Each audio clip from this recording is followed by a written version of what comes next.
everyone, it's Danny. Welcome back to my channel. Today I am very excited to be participating in the Great Southern Scrap Hop. There are a bunch of us crafters from the Southern Hemisphere, Australia and New Zealand mostly, I'm pretty sure, joining in on this hop, which is wonderful to see. This was all organised by Essie Ruth over at Essie Ruth Creates. She's amazing. She makes beautiful layouts and pocket pages and mini albums. So big thanks to her for arranging all this for us. We have an absolutely scrumptious mood board to work with, which I'm going to put up now. And looking at all these images, you can see it's all very muted, very soft, creamy pastel colours. If you know Essie's work, you know this is very much up her alley. She works with fabrics quite a lot, so there are some fabrics in the mood board. There are some very beautiful, soft, almost vintagey florals. So I have gone off the mood board and I have pulled out a bunch of things from my stash. I just kind of wanted to show you guys what I'm working with because I may not use all of this, but I really just wanted to show you how I have been inspired by the mood board.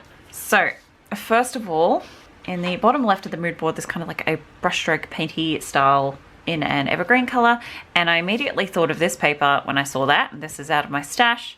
This is from the Kaisercraft Peace and Joy collection. It's a Christmas collection. I've been looking for a way to use this paper for a long time. I actually absolutely love this paper, so I feel like this might be my background paper. I also pulled out the Kaisercraft Everlasting because these florals in particular reminded me a lot of the florals in the mood board, and I knew these colors would go nicely with the mood board color palettes. So there is some craft in this collection too, which I have here, which I thought would work really nicely. There is some craft in the mood board, so that's a nice option. And I've also gone through it and fussy cut a bunch of those florals.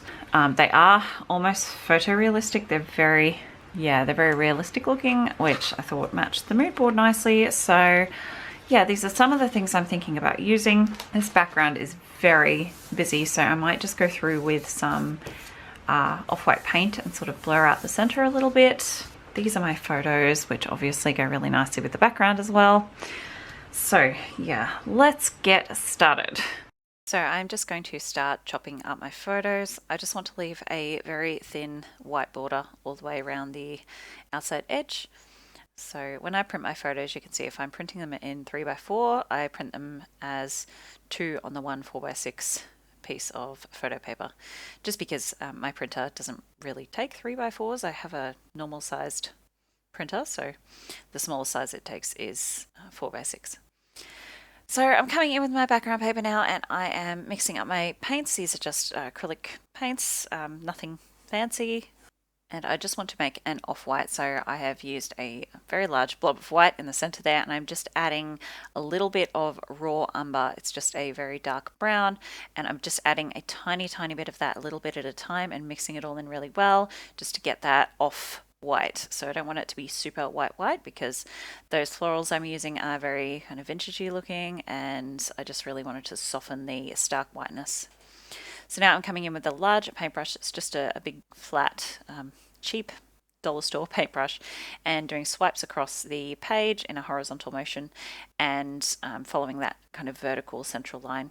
So all my embellishments and bits and pieces are going to go in a vertical line in the center of the page, so I just want to blur out the background behind. And I'm trying to make it so that there are no harsh lines. I really don't mind the kind of rough brushstroke effect that I'm getting. That's something that I do enjoy, but I'm trying not to have any sort of straight lines that are too kind of blocky. So I'm just coming in with my paintbrush and feathering out the edges as best I can. Now that has all dried off camera, I'm coming in with my photos, and that's pretty much how I'm going to layer them. I want to create quite a few layers behind each of my photos. On the mood board, there's an image of parcels, and they kind of have papers and stickers kind of stuck to them by the looks. There's like quite a few layers below the twine if you have a look at the mood board.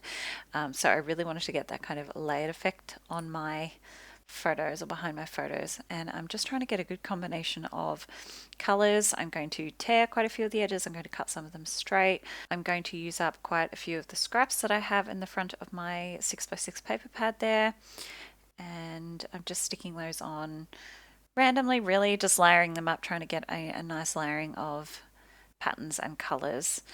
really trying to create a good barrier between the green of my photos and the green in that background because they are pretty much exactly the same color. So I'm really just trying to create a border or a divide between those two colors so that my photos really stand out instead of blending into the background. Just going through all my bits and pieces and cutting and tearing and sticking. And this will go on for quite a while, so I am going to speed it up while I build up those layers. But while I'm doing that, I will just tell you the little story behind the photos. It was a pretty everyday moment for us. It was just coming into autumn. I think it was around April, and the weather was cooling down. I do feel like it was kind of a rainy, drizzly day, but we just took the kids to one of our local parks just to hang out and to have a walk around. Violet was still very little at this age, so you can see she's just sort of wandering around, still very bald. She didn't have a lot of hair at this age. It took her quite a while to grow that hair. But it was just a nice day. My husband and I were both together and walking with the kids, so yeah, just a nice family day at the park. There we go, all that is done. So now I'm just going to go through and choose some embellishments. I am mostly going to use florals, but I did want a few kind of word phrase pieces to place at the top and the bottom of the layout. So I did flip through the paper pad. In the Kaisercraft paper pads at the back, they kind of have these few pages of pop-out die cuts, which aren't my favorite because they leave those kind of little knobbly bits from where they're attached to the paper. But I do add that little strip. You don't end up really seeing that once I've done all my embellishments. It pretty much gets covered up, but I wasn't aware of that at the time.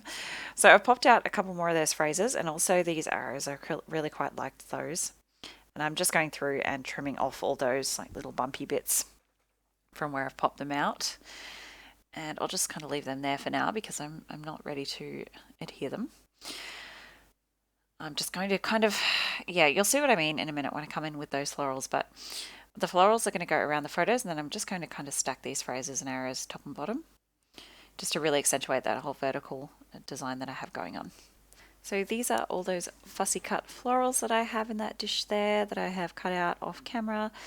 I generally just sit down in front of the TV with my scissors and my little tray and go to town on a 12 by 12 page, and I can fussy cut pretty efficiently now. I think practice definitely helps, but I can cut out a whole 12 by 12 sheet in the course of a couple of TV episodes. So I'm just going to create little clusters. I moved these around a lot. It did take quite a while to get all these florals exactly how I wanted them.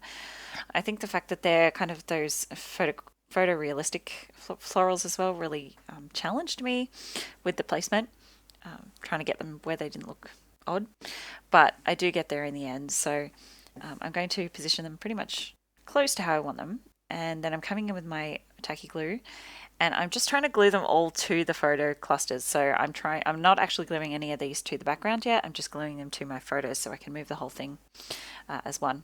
And I am going to move these around as I glue, so I do change my mind about the placement of the florals as I'm gluing them down.